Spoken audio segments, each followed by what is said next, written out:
right, I think we're live here. I'm going to go ahead and share this link. I'd love for you guys, if you guys are watching this, to join us on the actual audience. So I'm going to put a link here to our Zoom, and you guys go ahead and jump in if you can. Let me go ahead and get into here.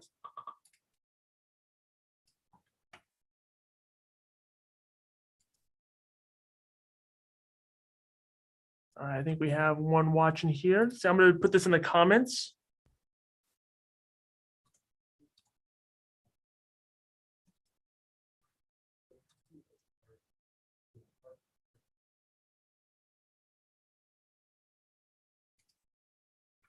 Awesome. Well, hey, I just put that in the chat. So if you're watching this now, then I want to make sure you guys are have the ability to join into our live audience here. I'm going to have Jordan come on.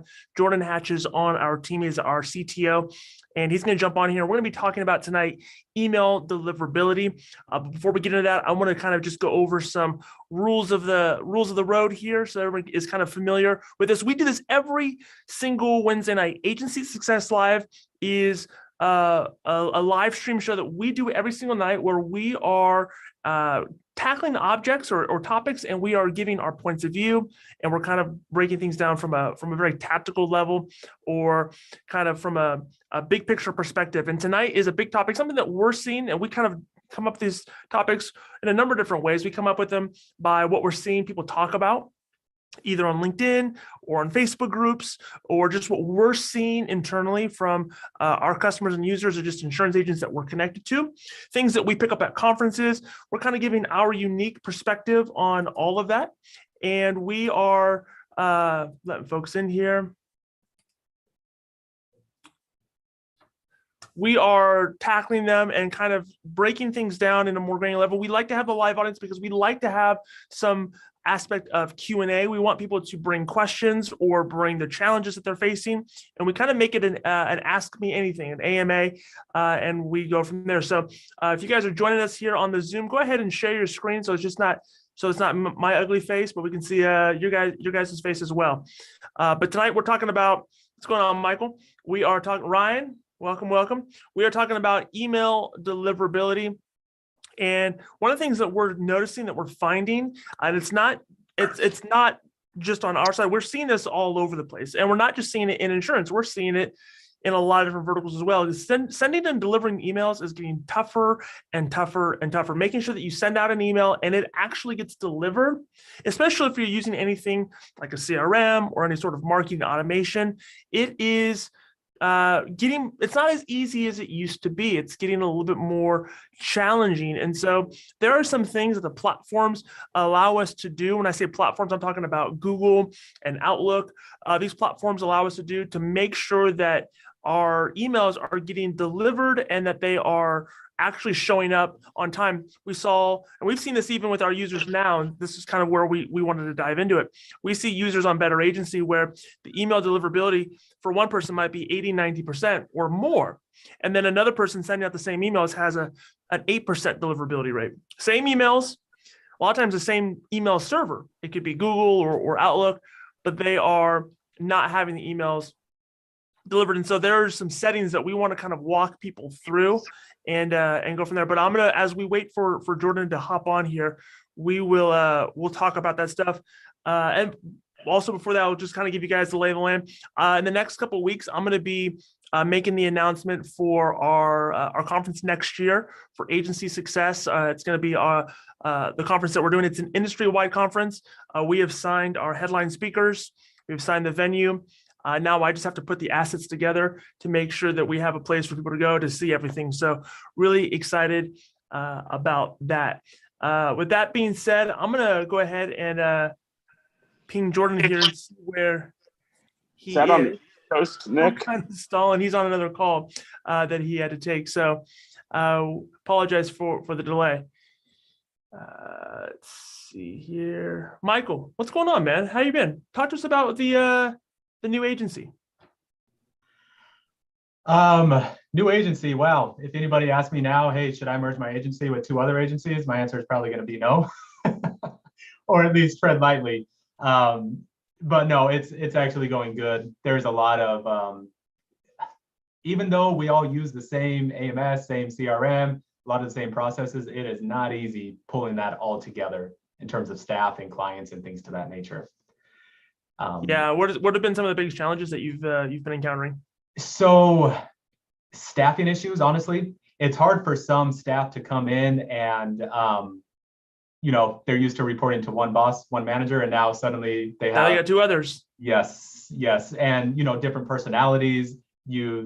You jive really well with this personality, but now you have to deal with this person who has this personality on a regular basis. That's been tough. And then sometimes clients are just jerks. Like clients are used to talking to one person and now they call in and it's another person and they're not nice.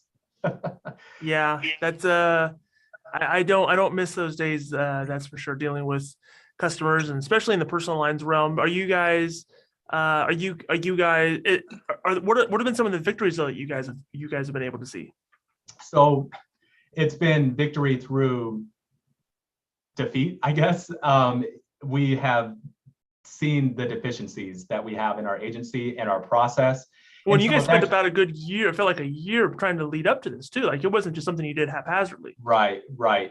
But we've learned very quickly, which has actually been a blessing, what does not work. And we've had to build a lot of things from the ground up, which has been a pain in the butt. But now we know those things that we built from the ground up through trial and error is awesome. So we've built out some really awesome processes.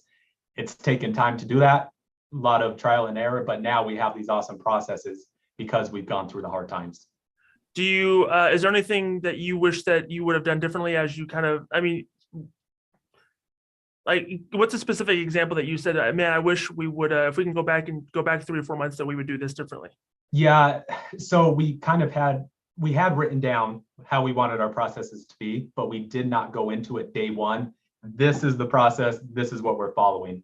It was more like, okay, we know that this agency has this process. This agency has this process. Until we get in the groove of things, we're going to keep doing our own individual processes. We should not have done that because that just created more confusion. And then one more thing, because I see Jordan is here.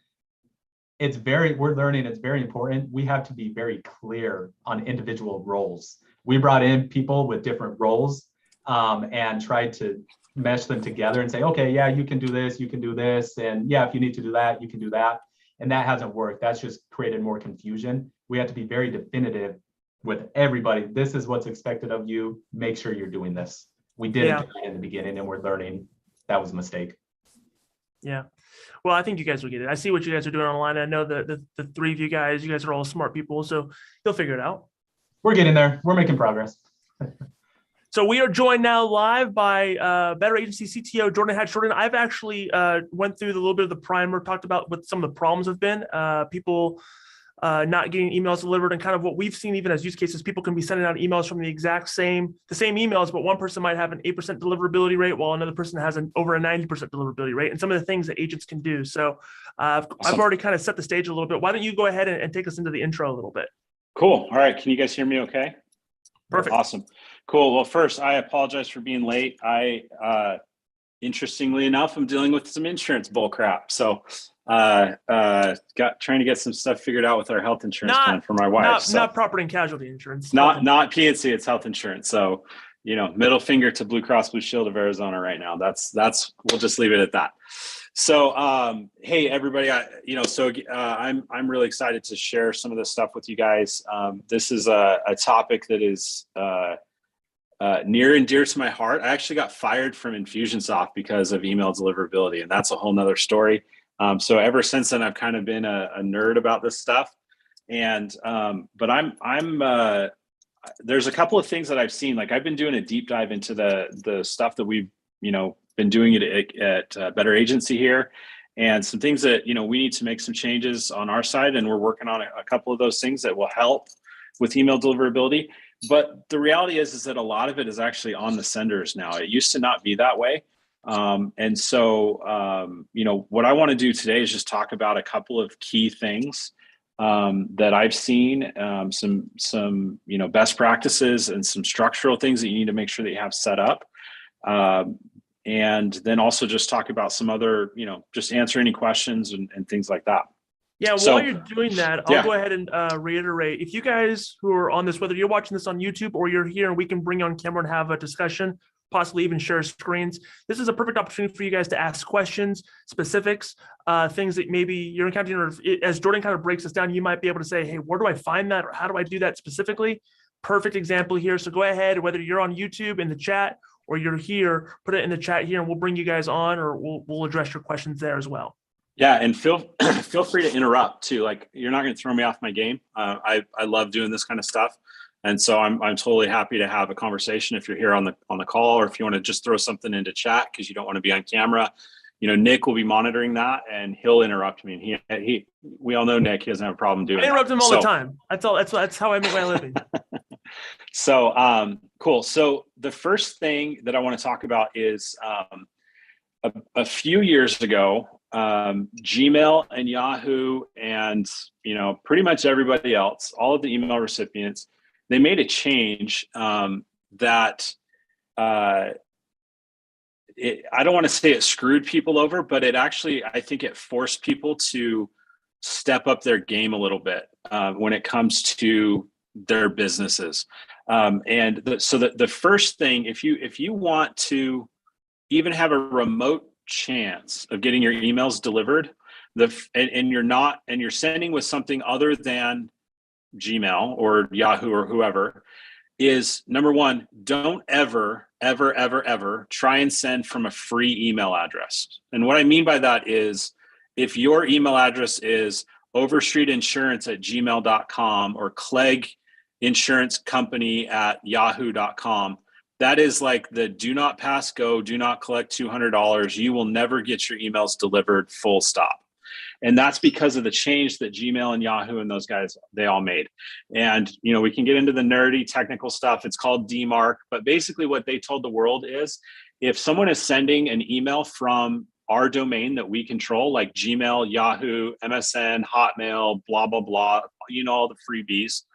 If you're trying to send an email and it's not coming from our infrastructure, don't just reject it, quarantine it, don't ever deliver it. Don't even accept it. Okay.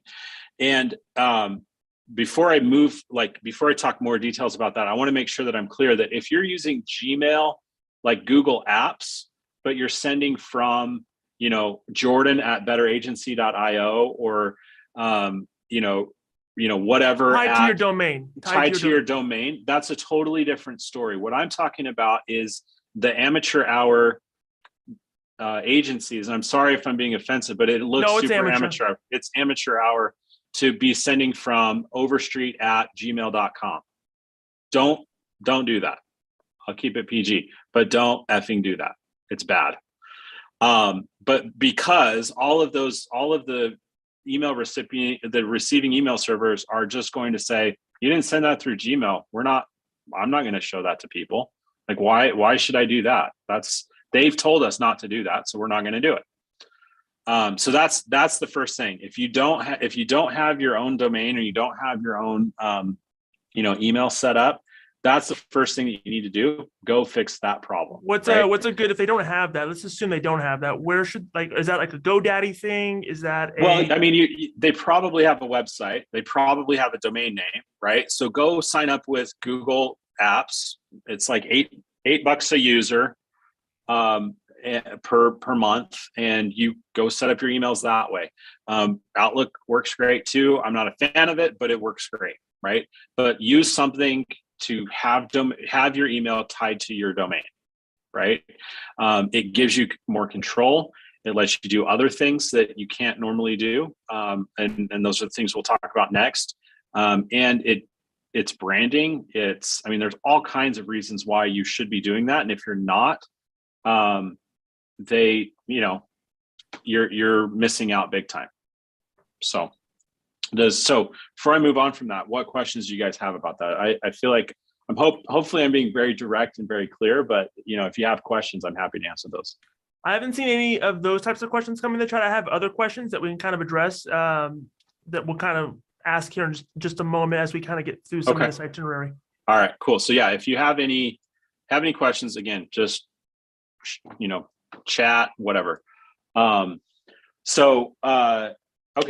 So the next thing, this is so that once you've got that done, once you've got a real domain and your real email, the next thing that you need to have set up, there's three things that you need to set up on your DNS records. Okay, so this is where we're going to get a little nerdy.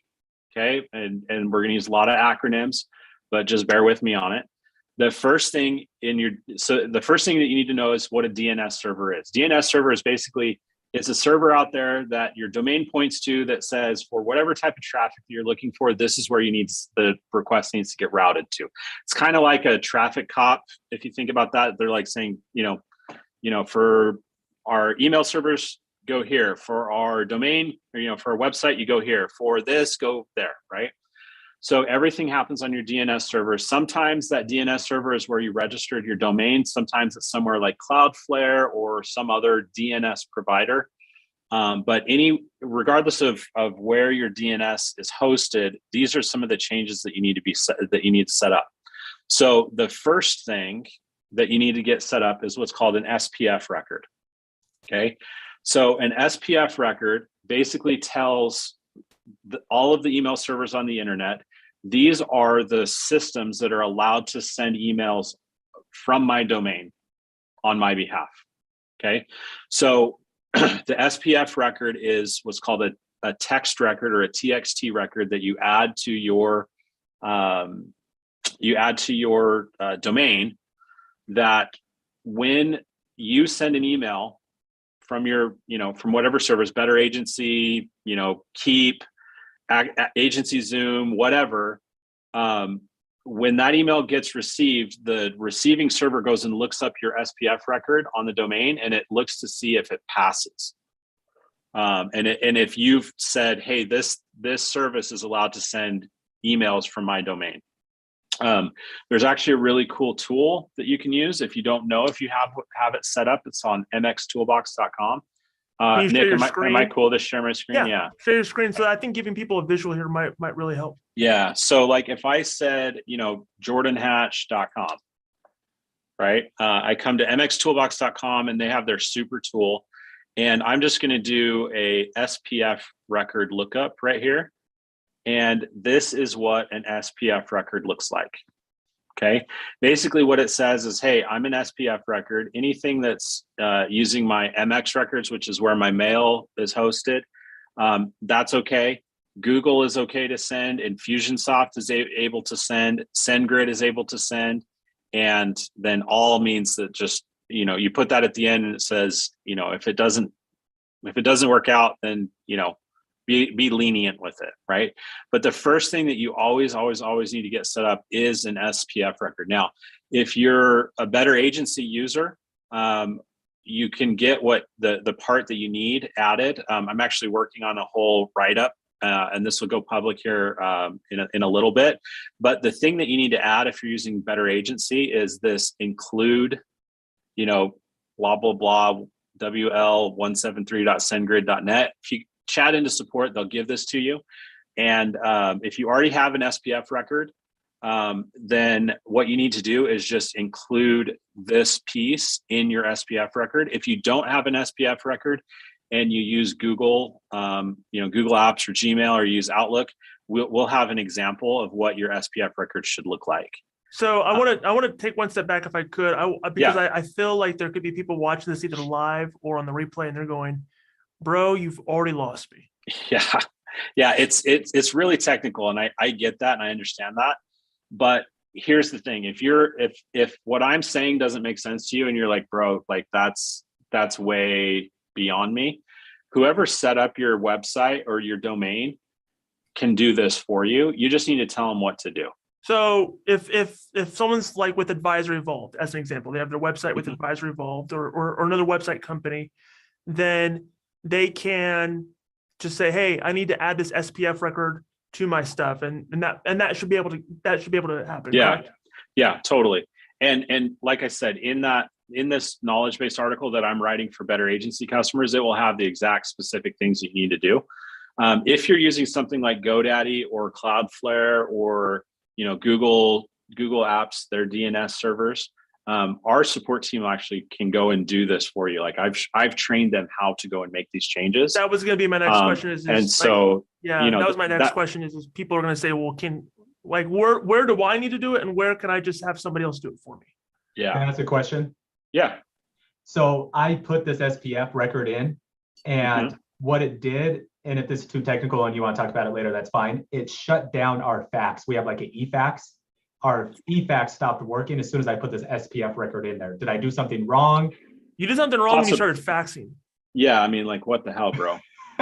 Mortgage companies still like to fax. What's your domain name that you did it for? heritageadvises.com. And so I just took it back out and the fax started working again. Yeah, so right here, I'll just show you just a couple of things. I pulled your SPF record. It's still there, but what you need to do, so if you're using like eFax or something like that, and they're sending emails on your behalf from your domain, you need to know what their SPF record needs to include and put that in there as well. So just get that from them and then include it and I'll be good. Yep. Okay. Yeah. Yep. The other thing you could do is, and this is super, whatever, is change this minus to a tilde, the little squiggly, and that might fix it too. You've got it set to just say, if it doesn't match, then tell the world to F off. Change it to a tilde all, and it'll be a soft fail, and that might solve it too in the meantime. Okay. So, yeah. So all those little hacks. Yeah. It's nerd stuff, right? Okay, so SPF record, that's number one. Other questions? Anybody have other questions on that? Quickly explain it to us like we're 5 years old. What is an SPF record one more time? SPF record tells the internet, all of the mail servers in the world. So Gmail, Outlook, Yahoo. Gmail, Outlook, yeah. And by the way, this isn't just a Better Agency thing. This is just how this is an internet thing. Right. This is the internet. The SPF record tells all of the mail servers in the world, these are the only people that are allowed to send emails on my behalf. Okay. Right. And so for the email servers, the receiving servers that care about that, which by the way, that's all of them, they are looking at this and they're checking every email that comes in and says, did Safe Street or did Heritage say that these people are allowed to send this email? And if they didn't, then they're giving it the middle finger and throwing it away. They're not even putting it in spam. They're saying, nope, we're just rejecting this outright. So that makes sense? Yes. Yeah. So, one thing too, like before we move on to the next thing is like, I get that this like, and Ryan kind of put this in the chat too, is there are a million things like this that people don't understand. And as a business owner, I get that you can't possibly know all the things, but as a business owner, you need to be informed as to the things that you need to do. And that's what I want to try and do here, is not to like go and like, if you're a nerd and you want to go geek out on SPF records, cool, I'll answer those questions. But I want to make sure that you know that these are the things that you need to do. And you can go to the people that will gladly geek out on this crap and go put this in for you. Right. But you need to, as a business owner, you need to be informed as to what it takes to get this stuff done. Okay. All right, cool. Other questions on SPF? Nothing yet. Okay. All right. Next question is, or the next thing is what's called Dkim. Okay. DKIM, another acronym.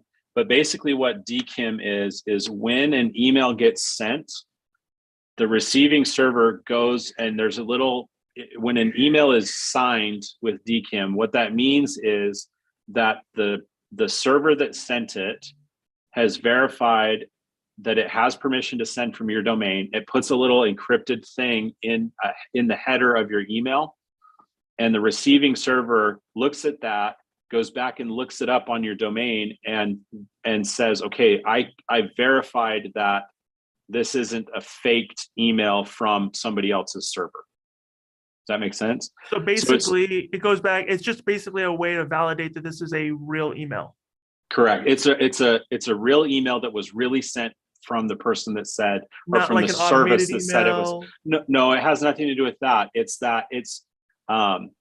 It's basically verifying that in our case, Better Agencies servers actually sent this, not some Russian spam bot server that's pretending to be Better Agencies server sent it. Gotcha. It's almost like an extra layer of validation or security. Exactly. That's exactly what it is. So this is one thing that that we haven't been doing because we haven't really needed to, but we need to start doing that now. And so if you're a Better Agency user, you can chat into support and tell the support team that you need to get your domain validated. And I can't really show you the settings because the settings for your domain are going to be unique to your domain.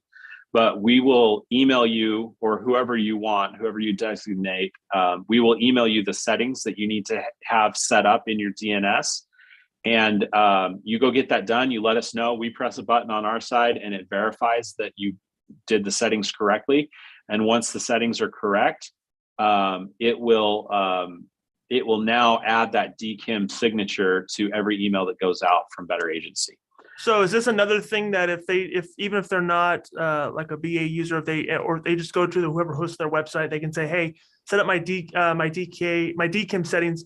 That person can do that as well if they support it, right? So in like spending the last 2 weeks deep diving into this stuff, if I did some, we'll say, competitive analysis, and there's some of our competitors that don't do this for people, and they're doing things in a way that's probably not great and probably not the best way to do it. It works, but it's probably not the best way in my opinion.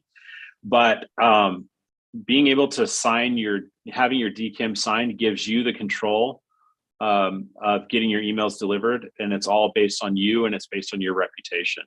The way that some of the other people are doing it is that they're actually staking their reputation on their client's ability to send good emails and not send spam. But so you bring up a good point there. So you said the word reputation. So that means that if I don't do the due diligence and set this stuff up, I send out a bunch of emails, and over time it's thousands and thousands of emails, and a large portion of them people are unsubscribing or marking as spam. That hurts my reputation, correct? So the more that I go, the longer I go without setting this up correctly, the less likely it is that my emails are ever going to get delivered.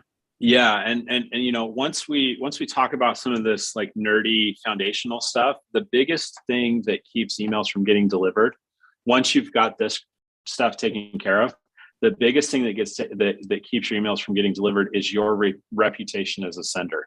And you have a reputation, and we can talk about this in detail, but you have a reputation with Yahoo that's different than your reputation with Gmail, that's different from your reputation with Hotmail or Microsoft's infrastructure.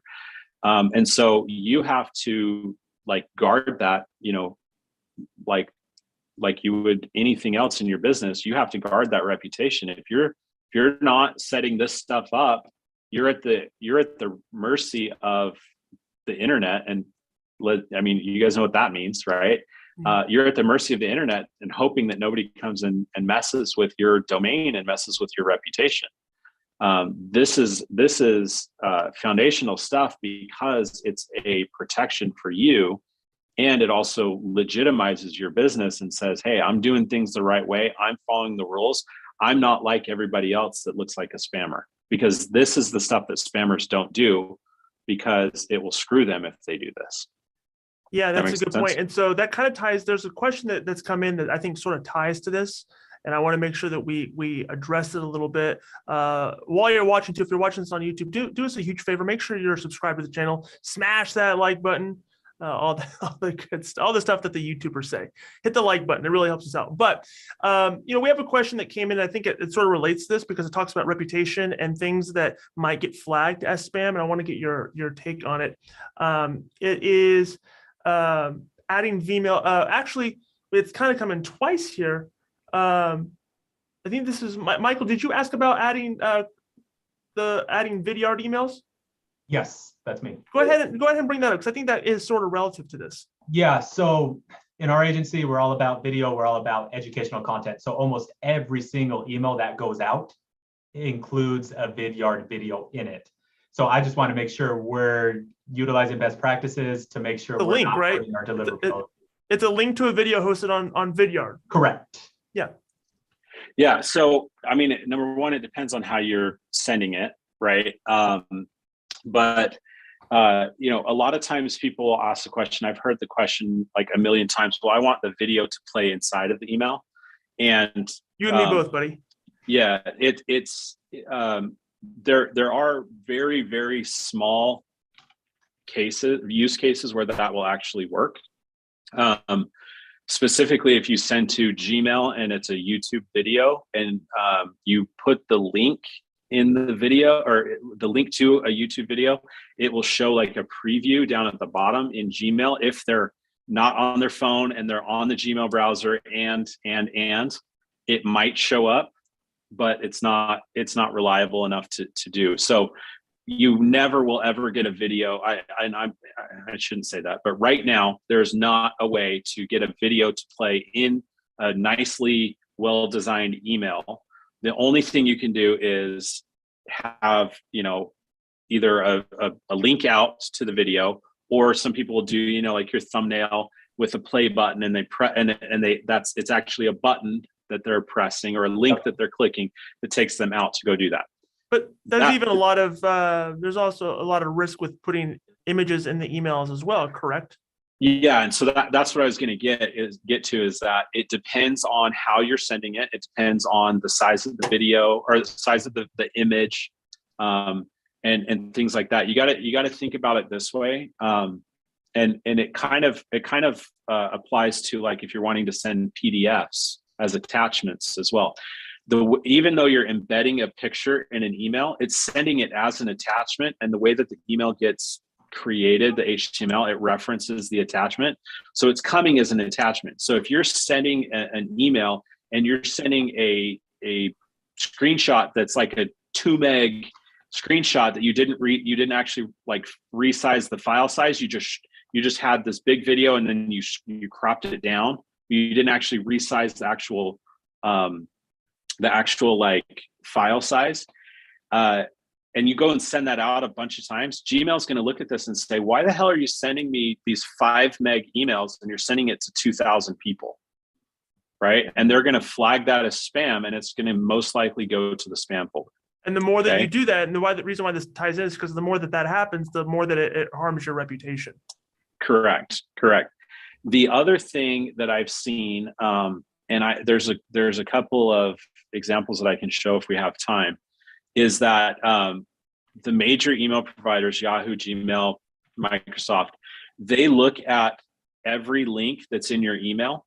And if the way that your email is being sent as HTML, if that image is referencing the domain on somebody else's server, so like it's referencing, you know, Vidyard's or YouTube, you know, domain, or not necessarily YouTube, but if it's referencing something that's not themselves, they go and look at the reputation of that domain too, and it will damage your ability to get the inbox as well. So I had a client in my other company before Better Agency where I did an analysis, and they were sending out this newsletter that had links out to other places. It was embedding images from other servers. They had something like 14 different domains that they were referencing in a single email, and they weren't resizing images, and they weren't doing any of the stuff that you're supposed to do. And I just went through and I took out those pieces. I took out the images and I took out the links, and I resent everything as a test, and their inbox placement was like 10 times better because of that, because they weren't referencing 500 different other websites. They weren't embedding images that were way too big. They weren't embedding images from 15 different websites. Just those types of things, changing those types of things will increase your ability to get to the inbox, because now you're not beholden to Vidyard's reputation and their domain's reputation. Does that make sense? Yeah, that's a good question. We have another question that came in on this topic, and it was from Michael on the YouTubes. Wants to know, What if we're sending from a domain to a domain address? I'm not clear what you mean by that. Sending from a domain to a domain address. What does a domain address mean?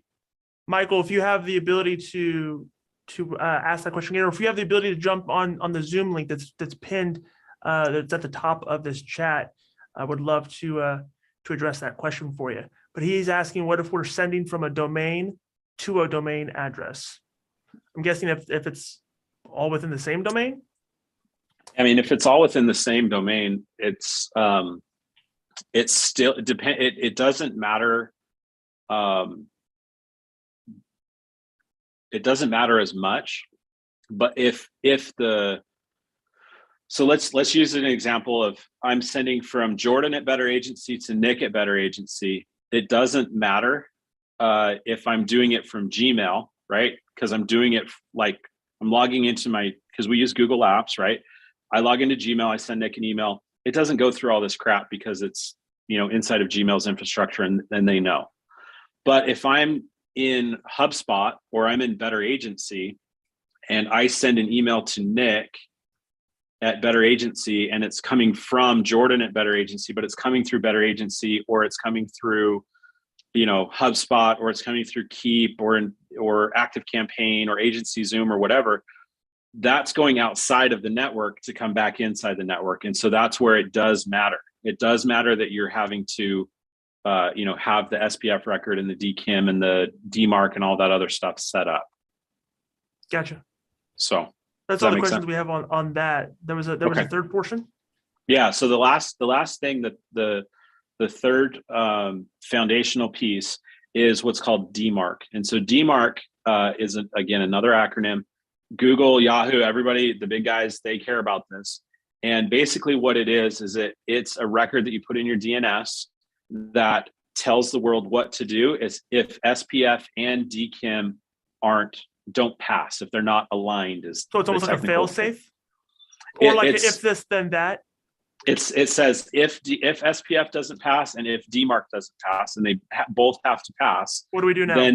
Then what do you do? And it basically, the way that most people have it set up is quarantine, reject it, don't accept it, right? It's a safety and security thing. And that's the reason why you can't send from Jordan Hatch at gmail.com through Better Agency or through Keep or through Active Campaign or whatever, because on the domain for Gmail, at gmail.com and at yahoo.com, they have a Dmarc record set up that says, if it doesn't come through our network, don't accept it because it's not from us. Okay. So you need to set that up for you and your domain to keep everybody else from trying to fake who you are, but also to prove who you are, right? To prove that Better Agency or Agency Zoom or Easy Links or whomever is allowed to send emails on your behalf from your domain. Michael, with the question earlier, I think wants to clarify. So he's going to come on here and he's going to ask the question as soon as his audio gets connected here. It does this whenever there we go. Michael, can you hear us? I'm going to go ahead and ask you to unmute. Yeah, he's muted. Michael, if you want to unmute yourself here. There I am. Took me a minute. Sorry. I'm on the phone being walked by the pooch, so it took me a moment. So what I was saying is earlier you were saying some of the, like if you're sending from a Hotmail, Yahoo, Gmail to a Hotmail, Yahoo, Gmail, it gets blocked a little bit. That's what I'm talking about. That makes sense? Yeah. So number one is if you're, let me back up. I'm sorry. Let me back up. So I'm saying if I'm sending from my domain email address to a domain, somebody else's domain email address, same issue? Yes. Yeah. So the things that I'm saying are universal, regardless of who you're sending from or what domain you're sending from and who you're sending to. Right. So if I'm sending from, Jordan at jordanhatch.com and I'm sending it to Nick at betteragency.io, these things still need to be set up. And what we were talking about a little bit earlier, though, is if I log into Gmail and I go to Nick and I go and send an email to Nick at betteragency.io from Jordan at betteragency.io, it doesn't go necessarily through the whole thing because it's inside of the same network and the same domain.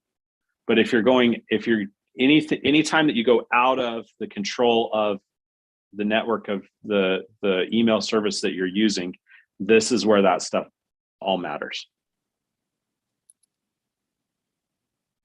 That makes sense?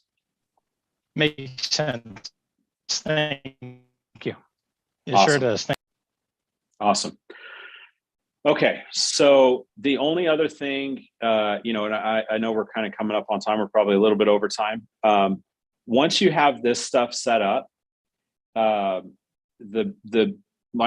mentioned this before. The biggest reason why stuff doesn't get delivered is because of your domain reputation, right? So what that means is that Gmail, if you think about the email guy at Gmail, right? And there's probably a bunch of them, right? They're getting 500 billion messages a day. I don't know what the volume is, but let's pretend it's that much, and it probably is more. Okay, they're getting a ridiculously insane amount of emails per day. Their job is to find the needle in the haystack that Ryan gives a crap about, and put that email in front of them.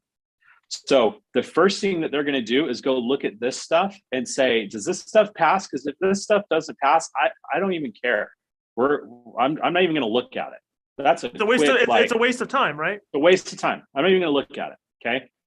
So that's number one. The second thing is that, and it used to be that they cared, okay, who was it that actually sent it? We know that SendGrid or Infusionsoft or Keep, we know that they're marketers. And so, we're a little bit leery of that. They don't care anymore. That's not what matters. What matters is of the emails that,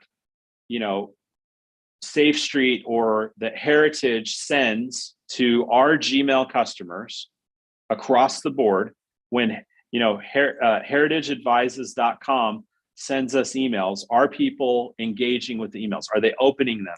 Are they clicking them? Are they reading them? Are they forwarding? Are they printing? Are they doing anything with them, or are they just ignoring them? Right. And so that was the next evolution in the mailboxes, right? Was what are people in general doing with emails that come from heritageadvises.com or, jordanhatch.com or whatever, right? That was the first thing. That was 5 years ago when they started doing that. A few years ago, what they started doing was introducing machine learning, and they started looking and saying, what does Ryan do when he gets an email from Heritage Advises? And what does Michael do when he gets an email from Heritage Advises? Does he open it? Does he click it? Does he whatever? And so now your inbox for your emails is different than Michael's inbox for his emails, and different from Garen's inbox and Nick's inbox, because it's all based on what the recipient is actually doing with your emails. So if you're just sending emails just for the hell of it, and you're just sending emails and nobody's clicking them, nobody's opening them, nobody's doing anything with them, that's damaging your reputation and your ability to get to the inbox. And it's increasing the likelihood that you're going to go to the promotion or the spam folder, because nobody's going to actually look at your emails. Nobody's actually reading your emails. And so again, put yourself in the Gmail postmaster's shoes. And he's saying, Ryan's not going to do anything with this email. Why the hell should I show it to him? I'm just going to put it in spam. Yeah. And so this brings up a topic that we get asked quite a bit about. And I know there's a lot of agents that are probably wondering this. They just assume. They'll say, I'm going to buy a list of 10,000 emails of people that I could sell to, and I'm just going to put them in my CRM, whatever the CRM is, and I'm just going to blast that out, and I'm going to cold spam email all these people. And even if I get 1%, like they know it's not effective. People know it's not effective. And they're like, if I could even get 1%, that's still, my public school math is failing me. What's 1% of 10,000? Is that 100? Even if I get 100 people, I get 100 people to buy something or respond, like that's still really, really good. But Can you talk about why that is almost like giving your email COVID, like when it like on a respirator, like that's like the worst thing you could be doing? It is not. I mean, not only is it not, you're never going to get that. I probably shouldn't say level the of- word because of YouTube. I don't want Yeah, to be flagged. YouTube's going to screw us. No, not only is that going to be the worst marketing campaign you've ever done, and if you got 1%, I'll give you $100 because you won't ever get that. That's number one. Number two is you are increasing the likelihood that people are engaging with your emails the wrong way. They're going to spam. If they get delivered, they're going to spam. They're getting marked as spam. They're not getting opened. They're not getting read. And you got to remember that Gmail pays their engineers $500,000 a year for a reason, because they're really freaking smart. They're smart enough to look at it and say, hey, Heritage Advises only sends us like, a few hundred emails a month, and now all of a sudden they're sending 10,000. Something's up. That's pretty freaking obvious that you're doing something Shady, different or shady. And they're going to look at that and be like, oh yeah, all of these are going to spam. No, you've got, 15 times the amount of spam complaints from our users. And yeah, we're never going to look at your email stuff. So again. when you actually do want to send a legitimate email, like, hey, I'm checking up on you because you got involved in a major accident, I want to make sure you're okay. That email now doesn't even get delivered because Gmail just says like, that guy's a loser. Yeah. Don't send his emails. Yeah. And, and it takes months and months and months and months of repair and good behavior to even get close to getting back to where you might have been before. And here's the reality.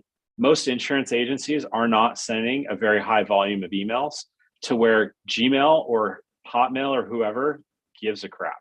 You're like, this isn't, trying to be negative. It's small but potatoes. It's small potatoes. Like if you're sending, I'd be surprised if most of the agencies that we talk to are sending more than 5,000 emails a month. Right. Even if it was 10,000 emails a month, it's still probably right. That's nothing. Like my clients at my other company, they're sending 5 million emails a month. They have lists that are millions of people. And so this stuff really matters. Like 0.1% drop in their email deliverability is a kick in the teeth. Right. And so it really matters with that. But even on a smaller scale, it matters even more because you don't have a lot of wiggle room to screw it up. Right. They don't care. Like they honestly don't care how many policies you've written for this person, that you're their best friend and that you vacation with them. It could be your brother for all they care. It could be your brother. They don't care. Doesn't matter. So, okay. So sending out a bunch of spam emails, what are some other ways that users can hurt their reputation and prevent emails from getting delivered in the future? What are some other things? So we brought up a couple before, but including links to domains that you you got to be careful about the links that you're sending out to people, and like whether it's like a direct link, like you've got like, hey, click this link to go check out our mortgage broker, right? You got to be careful with that, because if that mortgage broker's got a garbage reputation, you're getting associated. It's like guilty by association, right? That's one thing. The other thing is if you this is a massive no-no. Never, ever, ever do this. Never use a URL shortener for your links. Never use like bit.ly or tiny URL or anything like that, because that's what spammers do. And again, it's guilty by association, right? If you hyperlink and you say click here, but you make the click here a hyperlink, is that better? It's better, but using the word click here is a spam trigger for a content filter. And so try and be a little bit more creative than just click here, Click here, something. Yeah. Yeah. No, it's like, fill out application, right? Or something like that. But a direct call to action. Still think about a direct call to action, right? You want them to and there's like how like when you work with a lawyer, lawyers tell you what you shouldn't do, but then you work with it like an entrepreneur and they're like, okay, well, how do I flirt with the rules? Like, how do I do what I want to do? To the line as possible without going over. So like, I'm telling you, don't say click here, but the marketer side of me says, but the thing that you want to do when you have a call to action in your email is you want them to have a positive affirmation of the thing that they're about to do. So it's fill out application. It's, apply here, or it's, that kind of that type of thing. That makes sense. Yeah. So that's another thing. Again, I talked about it before, but attaching documents that are massive, like your PDF should not be 5 megs. Like it should be 500K. It should be 200 kilobytes. Under a meg. Otherwise, link out to it as a link that doesn't actually attach the document to it, right? So link out to it from your website or something like that. The other thing is when you're building your emails, don't take an image that's massive and then just resize it, because all that you're doing is you're taking a massive image and you're changing how big it displays, but you're not changing actually how big the attachment is. So use a tool like Canva or something There's all like kinds that. of, if you just Google search JPEG or PDF compressor online, Right. you'll get a lot of them. There's tons of those. I would also recommend don't put images in your email, period. Right? Just you don't need to. The emails that are at Better Agency, like I know I'm biased, but the pre-written campaigns that are in there have higher click rates than any other campaign I've ever seen. And I've been doing this for 20 years, almost 20 years. We're in the 11% click rate across all of our users for the emails that we send. That's pretty effing phenomenal. Yeah. And none of our stuff has images unless somebody puts their email signature that's got their picture on it, which I also think that's about the dumbest thing you could do either. Nobody cares what you look like. Yeah, people except will you always and your ask, wife and your mom. People will always ask, like, I want to send out this type of announcement, or basically almost like think of it like a newsletter, like it's got a bunch of images in it, and they want to know like the best way to do it. We just always tell them the best way to do it is to not do that. Like you can, but like, what do you like? Is the juice worth the squeeze? It's just not worth it. Don't do that, because the thing that I say is, like, when your mortgage broker sends you that stuff, do you look at it? Yeah, we're always doing stuff. That's the funny line is we always market in ways that like none of the marketing works on us, yet we want to market that same way. It's weird. Right. So yeah, so it's just don't do it. It's a waste of time. You're not going to get the engagement. You're sending an email that nobody's going to open. It's probably not going to get delivered, or it's going to go to the promotions folder because, all it's going to do is damage your reputation. So just don't do it. It's not even worth it. So let's do a little bit of review. I know we're wrapping up here. So the 3 things that people gotta pay attention to. And if you have a webmaster or somebody that handles your email, they should be able to do this for you, right, Jordan? But it's the SPF, Dkim, and then Dmarc. Do those 3 things. Yep. And then from a content perspective, be careful about the links that you're sending and the places that you're linking out to from, embedding images and things like that. Send content that is engaging, that's personalized, that people will actually engage with, right? And engage in the good way, not the bad way where they're marking you as spam. And then the third thing is, look at your image sizes and your file attachments and stuff like that, because that's another real quick way to get right into the spam folder. Or just not get delivered in general. When people use outside platforms like a CRM or any sort of marketing automation, does that automatically put people behind the 8 ball and hurt people, or does it not matter at this point? It used to matter, but the reality is it doesn't anymore. They're so ubiquitous in their usage that it's kind of past that. The only thing that I would say is that there are some tools out there that are doing things in a way that I would never do that. Let's name them by name. No, don't do that. But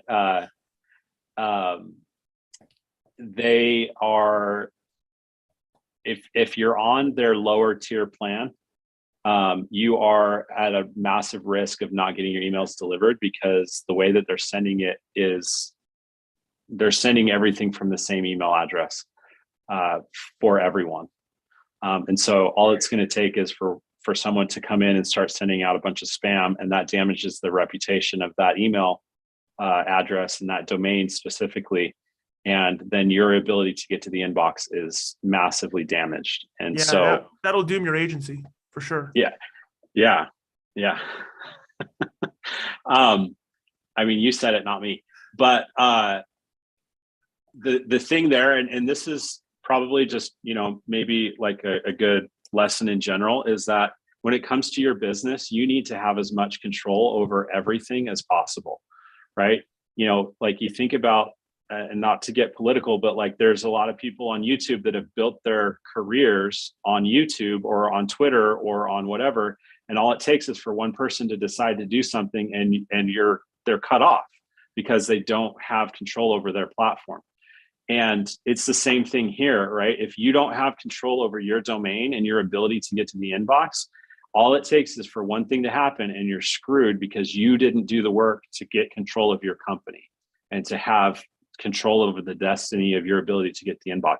And I'm saying that like it's a little bit, doomsday, like the sky is falling, but I've seen this personally where people have gone from making millions of dollars a year to making nothing because they killed their reputation and they didn't do some of these very basic things and they refused to change with the times, and it screwed them and their reputation is garbage now and they can't make $1 from their list anymore. They can't get their emails delivered if, for anything. And so it's all because they didn't take control and they didn't make the changes that they needed to make in order to go and get that stuff done. So to getting that stuff done, again, talk to Webmaster. If you're watching this and you are a Better Agency user, then that's something that's something that will actually help get correct for them. Assuming that you're using one of the more popular, DNS providers like GoDaddy or Cloudflare or Google, or there's a couple others that we've got. What if I'm on AOL? They don't do that, number one. But call your grandma, because she probably set up that account for you. Well, I can't call her if she's on the internet. She's got. Oh, that's right. She's got to tell her to hang up the phone, and then no.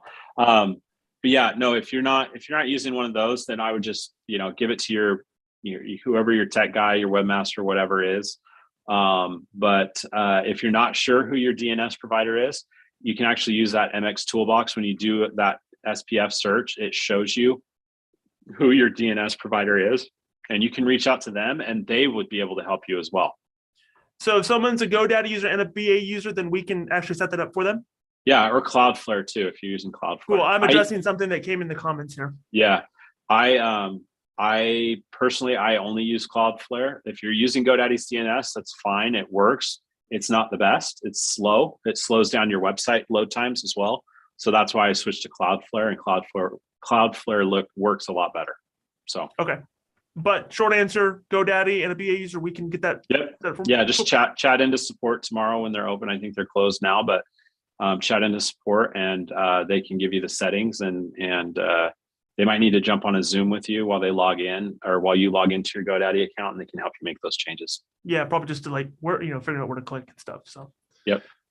Very cool. Well, I think that's all the questions that we have on this. Again, I want to thank you guys so much for tuning in. We do the show every single Wednesday. We're going to bring a new topic next week. If there's anything you want us to address, whether it is in what we do or out of what we do, we want to make sure that we're helping agents have the most amount and achieve the highest levels of agency success. So we're always open to that recommendation, trying to bring on other people who can give us this sort of expert advice and to make sure that you guys are winning in all areas. So I want to say thank you so much for everybody who tuned in, and we'll see you guys again on the next video. Make sure you're subscribed to the channel, like it, watch other videos. It helps our watch time, which helps the algorithm. So you guys have a great week.